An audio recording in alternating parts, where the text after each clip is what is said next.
The 2025 WNBA draft presented an assortment of anticipated developments and surprising occurrences. While elite players such as Paige Buchers, Hailey Van Lith, Sonia Citron, and Kiki Iriafen were chosen in alignment with the expectations of fans and commentators, the Indiana Fever approached the event in an unexpected manner. Following a productive season led by Caitlin Clark and Kelsey Mitchell, the Fever arrived at the draft holding 3 late-round selections and optimistic expectations from supporters to enhance the team with explosive scoring players. However, the strategy from Indiana's management diverged from this path. With their 19th overall choice, the Fever opted for Michaela Timpson, a flexible forward from Florida State recognized for her defensive skills and ability to rebound effectively. Shortly afterward, they added Brie Hall from South Carolina, another robust guard known for her defensive capabilities. To complete their draft evening, Indiana selected Yvonne Egiam from Gonzaga at number 33, further infusing grit and vitality into their front court. General Manager Amber Cox stated that the Fever approached the event with a defined strategy to reinforce their defense while incorporating versatility. The focus tonight was to significantly improve our defensive capabilities, continue to infuse versatility, and augment our arsenal in this potent offense, she acknowledged after the draft. On paper, this strategy corresponds well with the current composition of their roster. With Clark and Mitchell forming one of the most effective backcourts in the league, acquisitions with a defensive focus could potentially enhance the overall performance of the team. Throughout the drafting event, one name that resonated consistently among Fever supporters was Lucy Olson. The Villanova star had been gaining momentum as a popular selection, even attracting early comparisons to Clark herself. When she was still available late in the second round, many presumed she would be picked by Indiana. However, the Fever chose to pass on her much to the fans' notice. Social media was abuzz with expressions of confusion and dissatisfaction, as some fans believed their desire for offensive talent had been overlooked. Although Indiana's approach may prove prudent in the future, the immediate feedback was unmistakable. Supporters were seeking excitement, but received a focus on defense. According to the Indianapolis Star and The Athletic, Caitlin Clark and her Indiana Fever will participate in a WNBA preseason matchup at Iowa's Carver Hawkeye Arena on May 4th, which will be aired on ESPN. The Fever will contend against the Brazil women's national team, starting at 5 p.m. CT, with coverage on ESPN unless a Game 7 situation arises in the NBA playoffs, in which case the Fever's game would be moved to ESPN2. Tickets for Clark's return to Iowa City, a former Iowa women's basketball star, were sold out in just 45 minutes, and resale prices on Ticketmaster have surpassed $250. Prior to the announcement, Indiana was already slated to feature in the league's highest number of 41 games broadcast on national television or streaming services. The influence of Caitlin Clark has clearly reached the preseason stage. ESPN is set to air what is anticipated to be the WNBA's inaugural nationally televised exhibition when Clark returns to Iowa for the Indiana Fever's game against Brazil's national team on May 4th.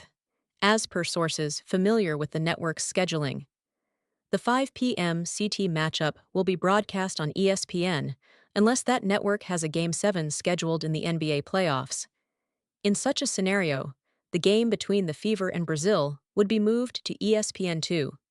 ESPN has declined to provide any comments. Iowa recognized Clark's contributions by retiring her jersey in February, but her appearance with the Fever will mark her first game at Carver Hawkeye Arena since her graduation last spring. Tickets for the exhibition event were sold out in just 45 minutes once they became available. Numerous Hawkeye supporters have also embraced the Fever, and we consider them part of our family, stated Kelly Krauskopf, president of basketball operations for the Fever, in a statement when the game's announcement was made. This is what will render this preseason encounter especially meaningful to us. The diminished availability of preseason broadcasts has become a significant issue for fans in recent years, with many expressing a desire for network partners to cover these games. Last season, An exhibition between the Chicago Sky and the Minnesota Lynx did not have a broadcast available, yet it amassed over 2 million views through a fan stream on X. The growth is occurring at such a rapid pace, remarked Cheryl Reeve, the head coach and president of basketball operations for Minnesota, following that exhibition. It is so fast-tracked. I have been stating within our own organization that the traditional ways GW. Last year, when Clark earned the Rookie of the Year title and a spot on the All-WNBA first team, 6 different television partners of the WNBA recorded their highest viewership for various games, with all 6 involving Fever broadcasts. Clark is not the sole WNBA star returning to her former institution for a preseason contest. The Chicago Sky will be returning to LSU, the school attended by Angel Reese, for an exhibition. The Las Vegas Aces and Dallas Wings are scheduled to play a preseason match at Notre Dame, which is the alma mater of guards Jackie Young, Jewel Lloyd, and Arike Ogunbowale.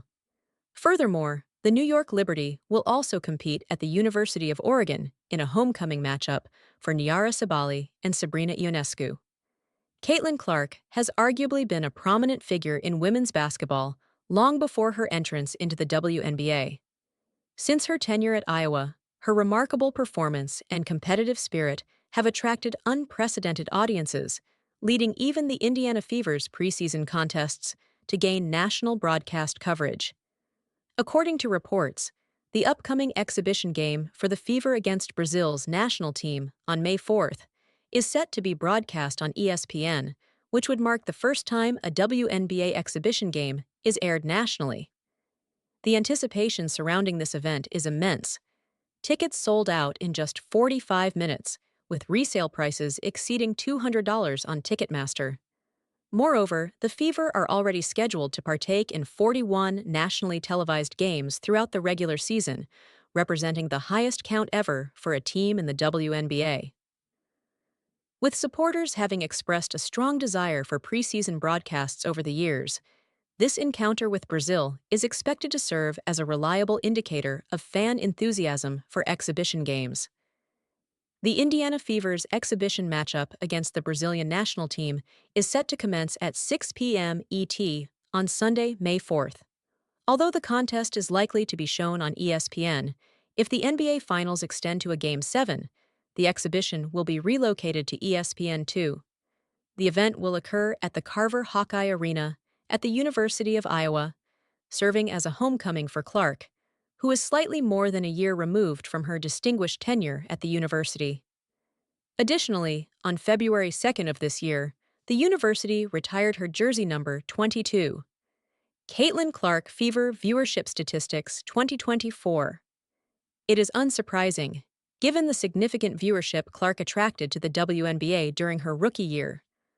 According to ESPN, the league experienced a 170% increase in viewership throughout her first season, with games averaging 1.2 million viewers.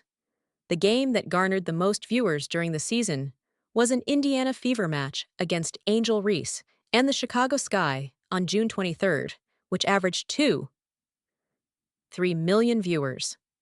The Indiana Fever chose South Carolina guard Brie Hall as the 20th overall selection in the 2025 WNBA draft on Monday. Further details regarding the franchise's second selection of the day. Who is Brie Hall? Hall was raised in Ohio and received her initial college scholarship offer in the 8th grade, later winning the state's Miss Basketball Award. She played for South Carolina, where she contributed to national championships in 2022 and 2024, alongside securing 4 Final Four appearances and 3 SEC tournament titles. Hall assumed a more significant role during her second national championship season by joining the starting lineup and recording double-digit scoring in 16 games.